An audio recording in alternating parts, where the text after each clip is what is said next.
the upper half of the debate, and now to open the lower half, we welcome the member of government. Please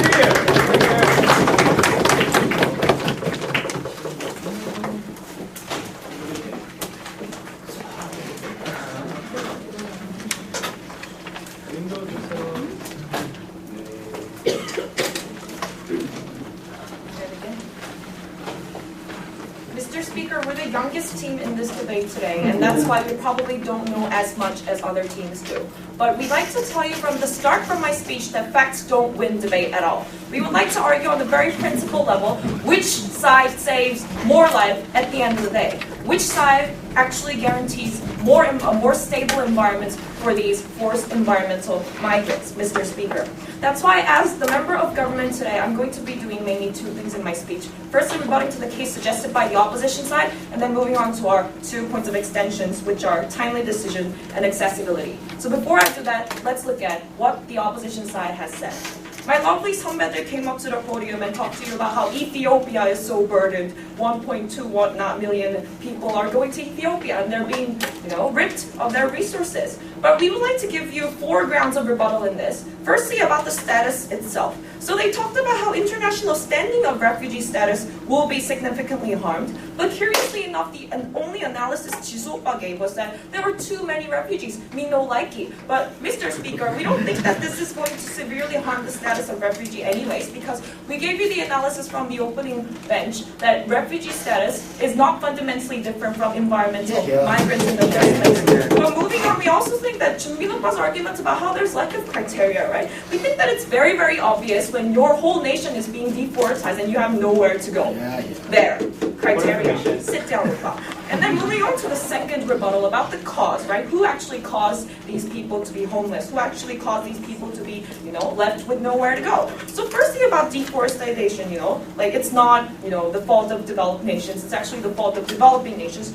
Number one, Mr. Speaker, we still see in the status quo that U.S. and China are the most polluting countries in the world. Sit down with Bob. And then moving on, we also think that they're largely neglecting harms done previously by industrial revolution and whatnot. We also think that there is no clear distinction between who did what pollution and who did what pollution and that caused what, right? So we see that in the status quo, a large amount of the industrial revolution was already preemptively done by these developed nations, and that's why we want to pose this burden on these countries. Sit down. Now moving on to the third point of rebuttal about aftermath. Aftermath, if we accept these refugees, what will happen? So they talked about adaptation and workforce, right? Even if these environmental migrants go to these countries, they won't be able to adapt to the environment. Well, guess what? UNHCR's biggest aim at this moment is to provide training and adaptation training for these refugees. We think that this policy can also be expanded to the level of giving those trainings to environmental migrants. But moving on, we also think that it's a matter of systematical improvement. The reason some people might say that we want to legalize drugs is because they want to put drugs under control. We think that this is also the same principally in this debate today. We want to have control of these migrants. We want to keep better tracks of these migrants. That's why we want to improve the systematical aid that we're going to give. Thank you. And that's why we want to recognize them as refugees. But also about the diplomacy, how these countries will have sudden animosity about more economically developed countries. More economically developed countries will suddenly have animosity about these refugees. But we also think that the very reason we have hostility between more economically developed countries and less economically developed countries is because people think that more economically developed countries like the U.S. is exploiting what is supposed to be shared. Exactly. Sit down. Exactly. So that's why we think that diplomacy under our model is going to be a better version of diplomacy where people actually take care and take responsible care about what they have caused. Now on to the last level of analysis about how there's no incentive, about nations accepting these refugees. We also think that it's more about responsibility than incentive in the status quo. We gave you a very analysis from the opening bench that it's not about sovereignty, it's not actually about sacrificing a lot, it's actually about cleaning up the mess that you have created. Sit down. We think that it's irresponsible for you to say that you're going to sit back and do nothing and hope that these environmental migrants will somehow find their way to their homes. Sit down. And we also think that So are you going to make Ethiopia a refugee center by giving Ethiopia more money? What exactly is the solvency of the policy that you're giving? You actually acknowledge that on your bench, sit down, that there are a lot of environmental migrants out there. So what are you going to do about that? So moving on to our point of extensions. No, sit down. First extension about timely decision. This is basically about why we need policy right now. We see that it's a very tipping point that we're living in. We see exhausted fuels, excessive use of trees in Amazon. We see skyrocketing amount of CO2 emission. We think that environmental harms being done to the status quo is extremely large, yet we feel the danger little because it's not imminent. Whereas the harms are really, really going to be large and we're going to suffer a lot. Sit down. We think that the solution can't come immediately. That's why we have to establish a fundamental ground to deal with these migrants before it gets out of control. We need to establish a ground how we're going to deal with these environmental migrants right now before it gets out of control. So unlike opposition tries to present, UNHCR is actually doing adaptation training and whatnot. We believe that to establish this ground more firmly when it comes to environmental migrants who have nowhere to go because of the mess that developing nations have created is very, very crucial, and that's why we need this policy right now. But moving on to our... Yes? So your bad dictators will even feel more exploited because they see a huge population flight from their country to now developed countries. Moving on to my next point of extension about accessibility, which will deal with your POI. Alright? So the justification to let these developing nations take the burden was established on the opening bench already. But we want to tell you about the Ethiopia thing, right? They're so curious how we're going to solve Ethiopia, how we're going to please Ethiopia because they have so many refugees in their grounds right now. We think that this is exactly the reason these forced environmental migrants populate weaker nations because they lack accessibility to the developed nations. We think that because it's extremely difficult to cross and reach the borders of developed nations like US, that we need to establish this policy because we're not only trying to achieve the end, but we're also trying to secure the means. We're trying to make this smoother transition and smoother transfer for these immigrants, like migrants, to go to these countries. Because once you recognize them as a special status of refugee, it gets more publicity, it gets more recognition from NGOs, it gets more recognition from other organizations. So we would like to place the burden on the right nation instead of placing the burden on the Ethiopia and weaker nations. That's exactly why we think labeling is important. That's exactly why we want to label these people as refugees. We stand for the life. We beg to propose.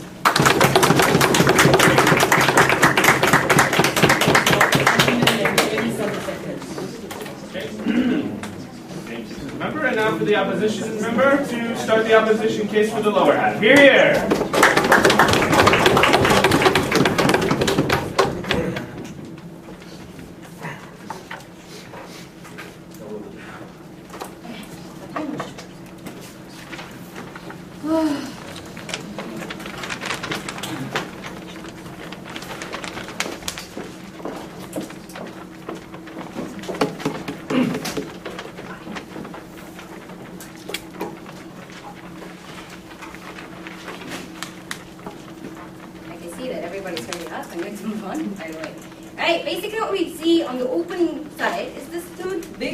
Regarding what exactly is environmental justice, regarding who we put that capacity and that responsibility upon, and second deadlock regarding is it really liability of these developed nations to begin with. I'm going to solve that in my rebuttal, but more than that, my important part of my speech will deal with two things. First extension, I'm going to deal with why it makes harder to reconstruct those particular deserted or destroyed nations under your policy. And second of all, I'm also going to deal with why development of less developed countries in general as a group becomes much harder under your model.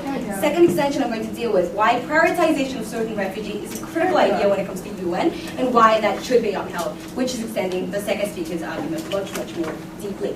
Before that, let's have a look at the deadlock. Firstly, the opening government and closing government basically tells you that these developed nations are liable for these environmental damages. Number one, we think you are only liable when you did something intentionally, when you do predict the consequences of it, nevertheless do it anyway, right? In the cases of pollution, for example, if you know, sit down, if you know the consequences of that pollution and yet do it anyway, we think you like partially that's liable, that's still like controversial, right? And our opening told me that even when it's liable, that particular problem is not really imminent. The more imminent problem really is when you're forced to move away from your country. It's more about the issues, for example, of unpredicted, dangerous environmental disasters like earthquake, like flood, those things, Mr. Speaker. When it comes to damages that occurred because of those things, we don't think these developed nations are solely liable. No, thank you, sit down. Number one, we think these developed nations don't have any capacity to predict when natural disasters happen, Mr. Speaker. But second of all, when it does happen, in the cases of Japan and Chernobyl, the biggest damage was really the era of human, not the era of developed countries. Like you blowing up a nuclear plant, it's not really the fault of developed nations, Mr. Speaker. Let me also tell you that natural disasters don't really discriminate regions anyway. It happens anywhere, Mr. Speaker. So we don't actually think, no thank you, you're a false dichotomy of developed nations and less developed nation, and that's the relationship. We don't think that's particular relationship that we need to deal with. But second of all, on the idea of environmental justice, right? I told you already on my POI that enough is being done already. For example, we see the principle of CVDR, which is common but differentiated responsibility principle, Mr. Speaker. In 1992, what happened was in Rio Declaration, you put this different responsibility depending on your contribution to the pollution, and at the same time, your capacity to help out with reconstruction or reversing of that particular pollution. No, thank you. Under that principle, for example, in Tokyo, Kyoto Protocol, we already put more burden on OECD nations. They have number one, burden to reduce their greenhouse gases. Number two, they have the responsibility to financially contribute. Whereas you see economies like India and whatnot, like less developed nations, they only have the responsibility to reduce greenhouse gases, and you have the responsibility for other less developed nations like Ethiopia. They have no responsibility at all. We already see that's happening in status quo, and we think that's environmental justice. But more than that, we already see enough is being done in status quo regarding these natural disasters as well. In 2009 and 2010, when there was Haiti disaster, right, there was global attempt to write off the debt that these Haiti government already had. We think that those attempts are being already done enough. And I'm going to tell you the harms of what happens when you increase the burden on these nations who are already paying their debt, who are already paying their dues, Mrs. Speaker. Before that, yes. Okay, all your method is not mutually exclusive. Second, if citizens of developed nations can humanize people and recognize the problems, don't you think that they can push their government and solve the Number one, problem? Mr. Speaker, it's not the problem of mutual exclusivity. It's more about the harms that come when you push additional burdens. And second of all, I'm going to talk to you about the human costs even more. But then let's move on to the closing government, right? They didn't really have an extension. They told you the idea of transparency. Mr. Speaker, we think this is truistic. If you legalize something, that's going to be more transparent. We don't think there's any analysis that's coming. But more than that, they told you that weaker nations like influx and all those ideas. I'm going to deal with why weaker nations in less developed countries are at a harder position to develop otherwise under your model. Sit. First extension, reconstruction issue, Mr. Speaker. We think the biggest necessity when it comes to after, especially the contribution from closing opposition, things like natural disaster, things like complete destruction of a region, Mr. Speaker, the most critical need of that particular region is reconstruction, Mr. Speaker. I know opening opposition sites are sort of like mentioned in one sentence. We're going to tell you why reconstruction is easier. No, thank you, Mr. Speaker. First thing, you need the mandate of the people to push the government to invest their resources into reconstruction. If people are leaving your country, for example, Japan and other natural disaster-stricken areas, then you have no people to stay behind and push the government and saying we need reconstruction because other countries are accompanying them. Other countries are welcoming them, Mr. Speaker. But more importantly, Mr. Speaker, what happens when reconstruction misses people, Mr. Speaker? No, thank you. You cannot reconstruct regions not only the physical properties like houses, but more importantly, you cannot reconstruct jobs to get that economy going, Mr. Speaker, because simply other countries are willing to welcome these guys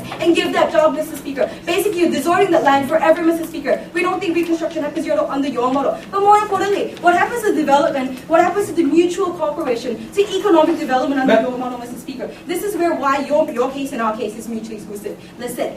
Second, Mr. Speaker, why development is harder, Mr. Speaker? When you push these developed countries to give more money that they do not owe, then these countries don't really simply abide by it, Mr. Speaker. We think developed nations, as they conceited, tend to run away from expensive regulations, Mr. Speaker. What happens is they tend to compensate this kind of economic loss in other fields like IMF or other international financial institutions to pull away their help for development of less developed nations, Mr. Speaker. No, thank you. We see already in the cases of UNDP agenda, which is about to expire in 2015, it's basically a global attempt to help and fight the poverty, Mr. Speaker. What happens is, if you run away, money is scarce, right? US has already their debt problem, and every developed country is struggling with their own debt, Mr. Speaker. Again, on top of that, if you put this international, economic burden on these people, they no longer have not only only just the incentive, but no longer have the capacity to help in terms of other development issues like poverty, Mr. Speaker. And we think at the end of the Your model, you kill more lives of these less developed nations. Second extension, and the idea of prioritization of refugees, Mr. Speaker.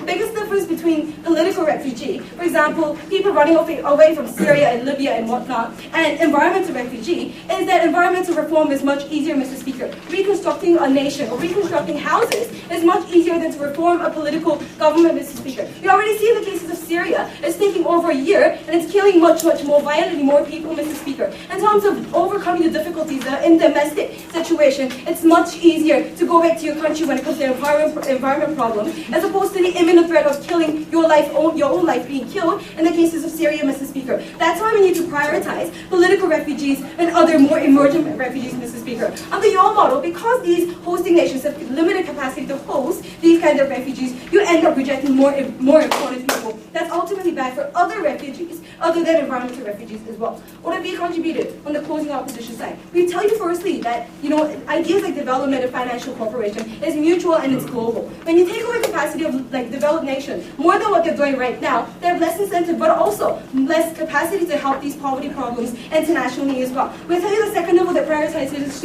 extremely important when it comes to refugees. Ultimately, environmental justice is being served in the status quo. We don't need double jeopardy. For those reasons, I'm very proud to oppose.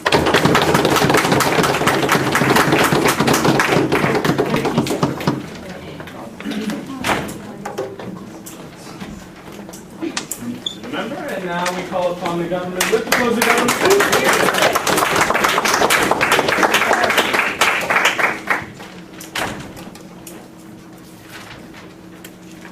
Mr. Speaker, it's extremely easy to be hoodwinked when a fluent speaker comes up to the podium and starts spouting nonsense about practicality. So let an even more fluent speaker show you the principal issues in this debate and why we on Closing Government have taken these points. So as final prop, Mr. Speaker, I'm going to be analyzing this debate on three main levels. Number one, most importantly, the responsibility of a developed nation and whether or not they have any sort of justification or responsibility to act. In my second clash, Mr. Speaker, I'm going to examine solvency and practicality and why this kind of policy can actually beneficially help the status quo. And in my third and final clash, Mr. Speaker, I'm going to be talking about social ramifications. And so moving on to my first clash about the responsibility of a developed nation.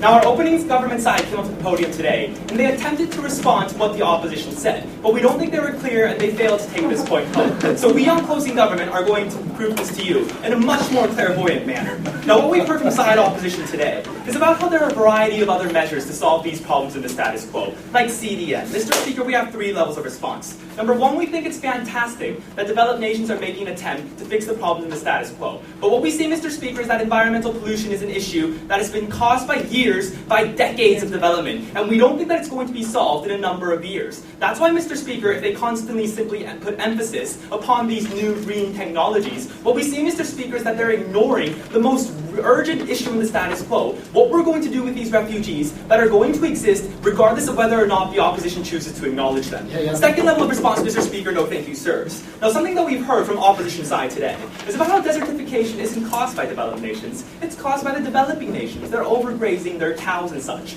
Mr. Speaker, let me clarify that point. The reason why Africa and nations in Southeast Asia suffer so severely from desertification is because developed nations go in there, they clear the lands, Mr. Speaker, they set up manufacturing corporations, they use these lands to their own benefit, and that's why we see, Mr. Speaker, no thank you, sir, that these environmental problems are worsened. Why, Mr. Speaker, would the indigenous people of the Amazon have any incentive to cut down their own trees? It's because the developed nations go in there, they log those trees down. We see that it all comes back to these affluent individuals who simply want more, and that's why they should be held responsible. Moving on to my third and final level of response, Mr. Speaker, no thank you, sir. Now, we heard from the closing opposition this rhetoric about how environmental issues don't only affect developing nations. They told us about how developed nations can also suffer as well. Mr. Speaker, the reason why we didn't talk about the United States on side government today is because if the United States suffers from a hurricane, they can take care of the problem by themselves. They have the infrastructure, they have the technology, they have the manpower necessary. We see that developing nations, no thank you, sir, who suffer with these environmental refugees don't have that kind of capacity, and that's why it needs to be solved.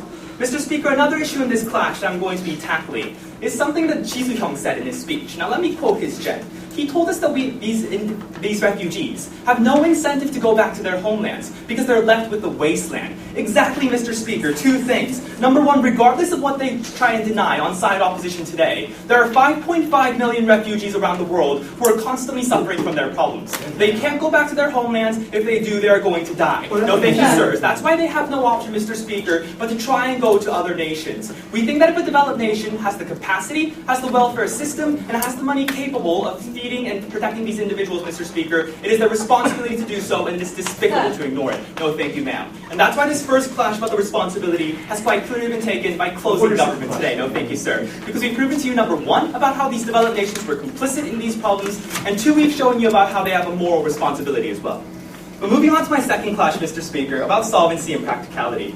Now, one of the nitpicks that we've heard from side opposition today is about how these poor people under this policy, they're not going to go to developed nations, they're going to run away to Ethiopia. Two levels of response, Mr. Speaker. Number one, the reasons why many refugees choose to go to underdeveloped nations to try and escape is because they realize that, for example, if a country in Africa faces an environmental problem, if they try and go in Egypt, they're going to be stopped at the borders, they're going to be shot, and they're either going to be sent back to their nation, they're going to die as an eventuality. Mr. Speaker, imagine if a Palestinian individual tried to run away to Israel. What would happen to him? No, thank you, sir. We see that in my second level of response, Mr. Speaker, if we give these environmental refugees the option to go to developed nations, they're naturally going to take this. They are not, Mr. Speaker, stupid individuals. They realize, no thank you, ma'am, that the nation right next to them is also under similar economic situations. They're going to go to a nation that can provide them with food, provide them with water, provide them with welfare, and that's why they're going to choose to go to the most developed nation in their region. Furthermore, Mr. Speaker, because they go to these places that have the capability of taking them in, we think that we're actually placing less burden upon the developing poor nations within that region. We're the ones that are helping regional stability, Mr. Speaker, not the side of opposition.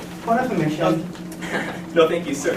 Now, Mr. Speaker, another nitpick that we've heard from team opposition today is this issue, Mr. Speaker, about screening. And I have two levels of response. Number one, Mr. Speaker, what incentive do people have to leave their nation and go to a completely foreign nation to abuse this policy, Mr. Speaker? We see that people in their indigenous lands, they have their lifestyles, they have their families rooted there, they have their jobs. Why would they uproot all of this and run away to the United States where they don't speak the language, they don't have their own home and don't have a job? We think that they haven't provided us with any analysis at all about why these people would choose to abuse this policy. No, thank you, sir.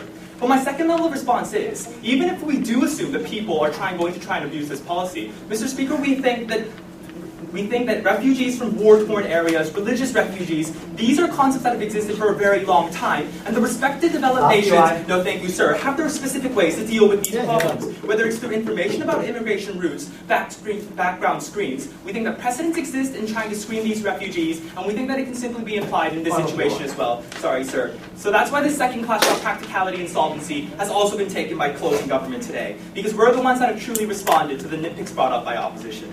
So moving on to my third and final clash about social ramifications, and this is going to be very quick. Now, something that my second speaker, Kyurie, came up to the podium and explained to you is about how it's extremely important to receive international recognition for these individuals. Because, Mr. Speaker, we acknowledge that it's extremely difficult for them to go back to their homelands and attempt to reconstruct the areas that they once lived in. But we see, Mr. Speaker, that when we ignore these problems, when we don't have any kind of international consensus on this, then many developed nations are simply going to turn their backs. The NGOs, Mr. Speaker, have no official reason to go into these areas. We think that international compassion is lessened as well. And that's why, Mr. Speaker, when these people are specifically labeled and acknowledged, they're going to receive a lot more help. Finally, very briefly, Mr. Speaker, we've heard this issue about the problem with social assimilation of these refugees. Two things, Mr. Speaker. Number one, it was very clearly said on government side today about how there's a great deal more compassion when the citizens of a nation can see for themselves how these refugees are suffering. They're right next to them, Mr. Speaker. It's not about reading them on the internet. It's not about seeing them on BBC. Because they're next to them, they have much more of an incentive to sympathize and help. Second, Mr. Speaker, we think that it's grossly unfair for them to underestimate the value that refugees can have in the status quo. We think that one of the reasons why America is the country it is today is because it received war refugees from Eastern Europe during World War II. We think that you can't value the value of refugees very briefly. For all these reasons, Mr. Speaker, we beg to propose. Vote. The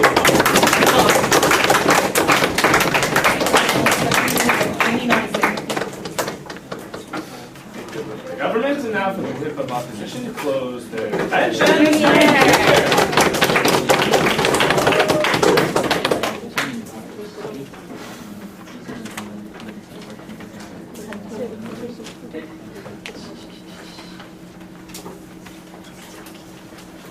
Mr. Speaker, whenever there is a small or big problem, we don't immediately carry out that inaction. Any policy has to take a lot of considerations of weighing different stakeholders, weighing different outcomes, and degrees of need for that policy. And based on this, we have to prioritize certain policies. That's the contribution coming from closing opposition, which the opposing government never ever engaged in and was conceded throughout the debate. We think that these problems occur every day in our society. For example, in the case of illegal or legal immigrants, we think that just because there's poor people in developing nations, we don't suddenly allow them to come into our developed country. But a country has certain limitations to allowing the number of people that can actually accept within the society. And when that number actually exceeds, the problem also outflows in the society. We think the opposition line is very clear today. The status quo provides the best balance and best prioritization of those kind of different stakeholders and outcomes and the needs for these kind of policies. So having said that, I'm going to talk about this debate in two classes. First about the justification to do this, and second about the kind of outcomes and impacts to both developing and developed countries of citizens. We think that the kind of idea that came from opening government today was that the actions of developed countries caused the natural disasters in developing nations. I have three responses to this. First of all, we think this is not true for two reasons. Why? First of all, according to their logic, more developed nations or nations with a lot of factories should have had more natural disasters, which is not true because it's a geographical problem that has no boundaries to the kind of development issues, right? But secondly, we think that natural disaster itself started much before the second wave of industrialization, like floods or tsunamis or earthquakes. That's the reason why their industrialization idea does not stand. But second is, even if developing nations are being burdened,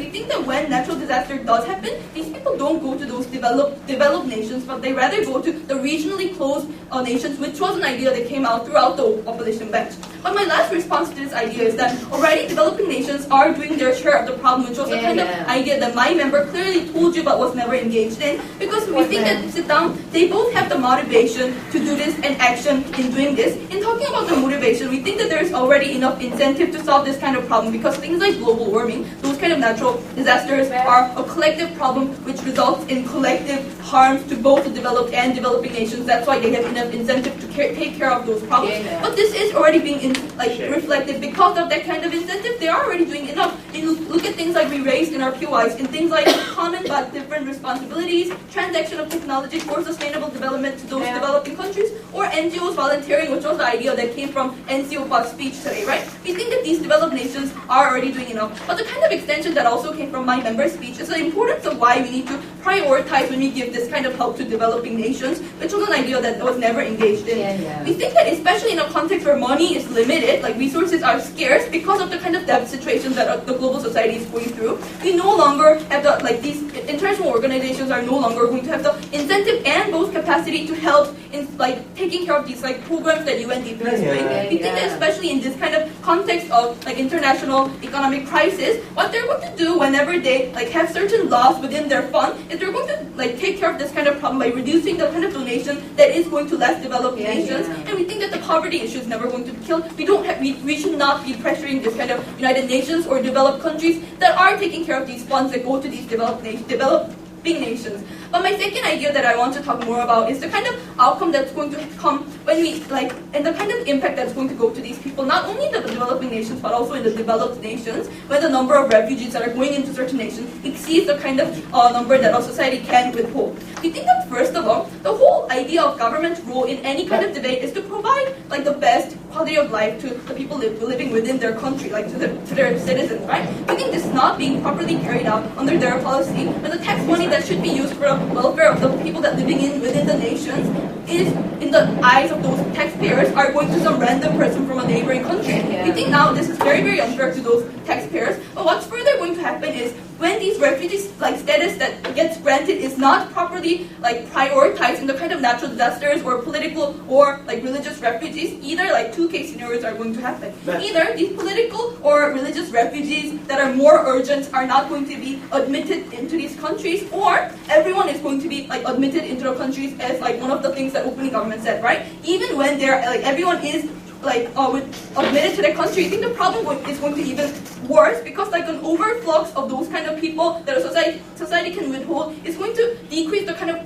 quality of life that these people can live in the asylums, as you can see in the case of Australia, when they accept too many refugees in the case. That's bad for everyone, right? But we think this is going to occur in a more vicious cycle for everyone, because in order to raise that kind of quality of life for whatever kind of migrants or these kind of refugees, what's going to do is you have to collect more people, like tax from these taxpayers, and they're going to be even more unhappy. And the life of these refugees are going to decrease even more. We think this vicious cycle is going to occur over and over again. But opening up government also gave this idea of how accepting certain migrants and humanizing with them and helping those poor people more comes only when you see that kind of problem. I have two responses to this. First of all, we think that it's a very, very false dichotomy in saying that you only help them when you see them. If you don't see them, you help them. We think this is very not true, because unlike NC, I donate to the World Vision, although I don't see what's happening in the world. Right? So the second response that I want to give to this idea is that the situation for these refugees, whether they're political, whether they're environmental, or whether they're religious, is going to become even worse, and people are going to have this kind of really, really big backlash in hating the people that come in, not only because of the idea of taxpayers that I already told you, but we think that the situation that is already happening in the United States regarding illegal or legal immigrants, the kind of backlash they have, or the kind of idea and the kind of things that are happening within the Muslim population within France, is going to directly occur within the countries that accept more people than they can. In the stigmatization or hardening of the life that these refugees can live within those nations. But the very, very important idea that my member contributed into this debate, but was completely not engaged and therefore stands in this debate, was the idea of how reconstruction and problem solving can better take place. We think that it's very, very, the reason why environmental problems are different from political and religious refugees is when you look at political and religious refugees, social problems and social shifts of those kind of paradigms are so hard to be taken place within those societies. Just because a few number of people want to make a certain change in the society, those people are not going to, these dictators are not suddenly going to change their view. We think because of this kind of reason, if we don't accept these refugees, they're going to be directly persecuted. But the problem is different when it comes to these environmental issues. It's not the case. The nation not only can do reconstruction, but they should do reconstruction. We think that reconstruction takes much better place within our policy, because first of all, if there is no people to actually want that reconstruction, there is never going to be that mandate or demand going to the government to make the reconstruction to their own government. But secondly, we think that there is also not going to be enough jobs or human resources to carry out that kind of reconstruction within the policy, because there is no going to be that notion existing in the society. Because for all these reasons, we're very happy to oppose this motion.